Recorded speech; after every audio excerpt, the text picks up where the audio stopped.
Since her introduction last episode, I have been extremely excited to get to know more about Miss ARIANE Maple, apparently. I don't even know that's how you say her name. ARIANE Maple, whatever. But the elf that was introduced in episode number 2, I have been extremely excited to get to know her more. And I have been waiting kind of for her introduction and her adventure that she was going to go on with Arc. And this episode was that, and at the same time was like the beginning of that, kind of for two things. So the reason I've been so excited for her since her introduction has just been because of the OP. Now, if you guys ever watch the OP, if you spend your time watching OP, which, come on, you should be watching the OP. The OP it's a banger. It's awesome. I really enjoy it, but it also shows us flashes of different adventures and stuff that Arc and Maple, I don't know if she goes by ARIANE or Maple, but I'm going to call her Maple, by Arc and Maple with like all the different adventures that they end up going on, which is immense and is awesome and it looks hilarious. And I love that. Now we have Arc, we have Ponta, his little guardian spirit, and then you have Maple here. And in this episode, the episode ended off with her officially hiring Arc to go on to the next adventure, which the next adventure is going to go save more elves.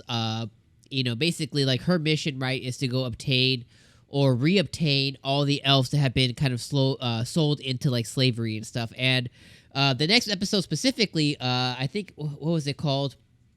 I'll have it here in 2 seconds for us.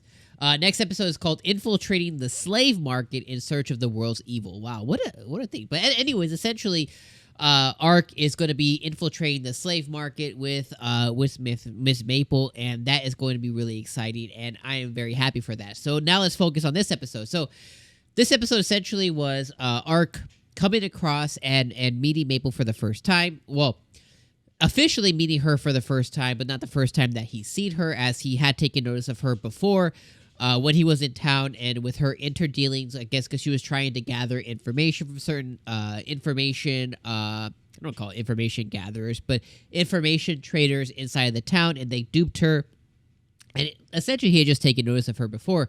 So this time, he goes and he takes on one of his quests, because like in the episode, he says that he's getting more used to taking on quests to basically learn his daily living and, just kind of learn the way of the world. And he's got like a system down now to where he's going to go and accept a quest, do the quest, etc., etc., etc. Well, he goes and does the quest, and this is take down a bunch of brigands and stuff, which had a lot of gold and a lot of things he was able to do.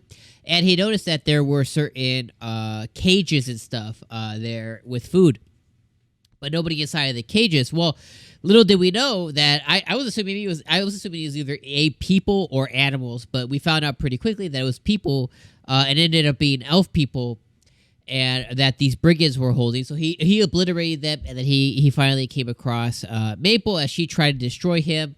And obviously, because Ponta was there, apparently Ponta isn't just a little kitsune. He's actually, or she's actually, a little guardian deity, a guardian spirit, a spirit animal. And it's very rare for spirit animals to take notice or partnership or whatever you call it with humans. Well, Arc, is he a human? Remains to be seen, right? Skeleton and bones of a past human, at least. But she takes notice that gets her to stop in her tracks because, he's or she's a guardian spirit or whatever. Guardian deity, guardian animal. And she finally listens to Arc. They get to be explaining with each other. Arc offers his help. She says no. He comes across other brigands later. They have the slave traders. We get to find out that inside of the city that one of the royals or nobles or whatever is working with the prince to try and that they're the ones that are responsible for those big monsters that were let out last episode. The basilisks that were let out. They're the ones that were in charge of the princess trying to get killed. Where Arc saved them. They're the ones trying to disrupt everything. I guess there's multiple princes. There's multiple princes, and then there's a princess or multiple princesses.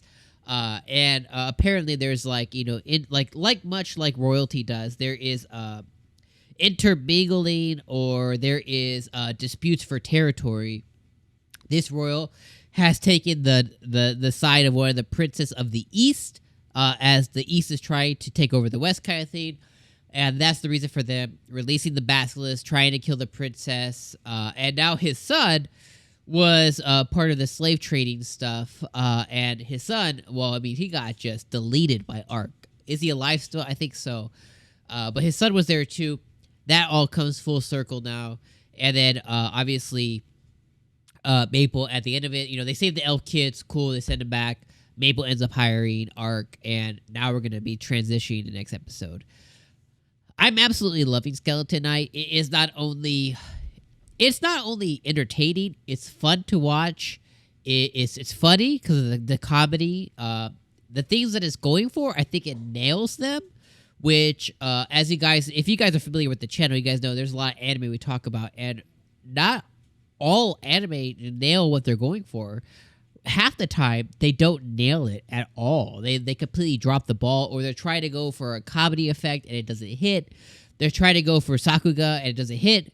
They're trying to go to depict a huge monster like a turtle, and then they use 3D and it looks dumb, like PlayStation 2. Shield Hero, I'm looking at you. Why'd you guys do that to us? You know what I mean? There's a bunch of stuff that they're just not nailing. I think so far, everything that Skeleton Knight is going for, from a storytelling, character building, making Arc really interesting, introducing a new character in Maple, you know, her backstory, introducing the different factions within royalty, the differences between territories, the fact that elf people aren't looked at as people, but they're looked at as like commodities, or they're looked at as like animals, and they're used to trade. They're beast folk. You know what I mean? They're looked as less than humans. You know, introduces a different dynamic to the world and helps us world build. So far, I mean, 3 episodes in, I'm all about it. I think Skeleton Knight is a hit, and I think this will be one that personally I feel like it needs a dub, and after it gets a dub, I will rewatch it again, and it'll be just enjoyable. You know what I mean? Like, I definitely feel like this is one that needs to be opened up to more people, and hopefully Crunchyroll dubs or whatever they're called now. Hopefully they get to work on that, because I think this one would definitely be one that I think the people who give opportunity to are going to really resonate with them, and I think that this will get some popularity. Let me know what you guys think, and let me know if you're not enjoying it, if you don't like it. Let me know why in the comments. Let me know for those who are familiar with the source material.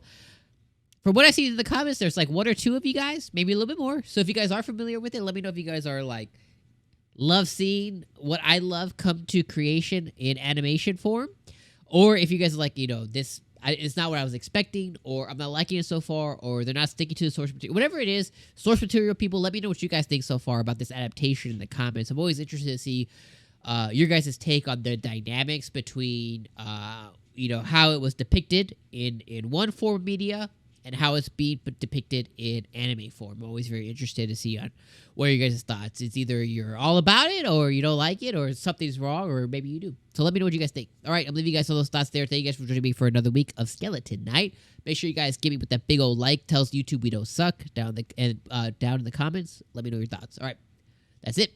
Peace out, my friends. See you guys next week.